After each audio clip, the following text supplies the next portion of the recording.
देखो, अगस्त्य ऋषि ने समुद्र का जल उठाकर पी लिया। अगले ही पल पूरा समुद्र उनकी ओर खींचने लगा और जलस्तर तेजी से घटने लगा। समुद्र की गहराइयों में छिपे असुर राक्षस घबरा गए। अगर ऋषि ऐसे ही पानी पीते रहे तो उनका छिपना मुश्किल हो जाएगा। इससे पहले भगवान इंद्र और देवताओं ने असुर राक्षसों को हराया था। बचे हुए असुर राक्षस समुद्र में छिप गए थे। देवताओं के पास आकाश और धरती की सेना तो थी, लेकिन जल युद्ध में वे सक्षम नहीं थे। इसलिए वे अगस्त ऋषि के पास मदद मांगने पहुंचे। ऋषि अपनी कठोर तपस्या पूरी कर चुके थे और जल भी नहीं पिया था।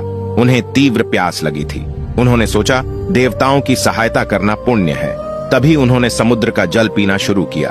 थोड़ी ही देर में समुद्र सूख गया और असुर राक्षस खुले मैदान में आ गए। देवताओं ने उन्हें देख लिया। असुर राक्षस लज्जित हो गए क्योंकि उनका रहस्य उजागर हो चुका था। अगस्त्य ऋषि ने पूरा समुद्र पी लिया, लेकिन उनके शरीर पर कोई भार नहीं पड़ा। देवताओं ने उसी समय असुर राक्षसों पर आक्रमण किया।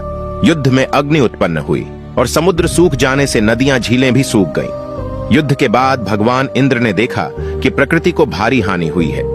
वे अगस्त्य ऋषि के पास पहुंचे और समुद्र का जल तो ऋषि पहले ही पी चुके ऋषि दुखी हुए और प्रण किया कि अब वे जीवन भर जल ग्रहण नहीं करेंगे। उन्होंने भगवान विष्णु से प्रार्थना की कि जल लौटाया जाए। 8 वर्षों की कठोर तपस्या के बाद भी भगवान विष्णु प्रकट नहीं हुए। इसके बजाय पूर्वजों की आत्माएं प्रकट हुईं। उन्होंने कहा, यह संकट तुम्हारे कारण आया है क्योंकि तुमने विवाह नहीं किया और वंश आगे नहीं बढ़ाया। तुम्हारी कुल परंपरा समाप्त हो रही है। इसी कारण हम स्वर्ग नहीं पहुंच पा रहे, चाहे जितनी तपस्या करो। भगवान विष्णु उत्तर नहीं देंगे। ऋषि उदास हो गए।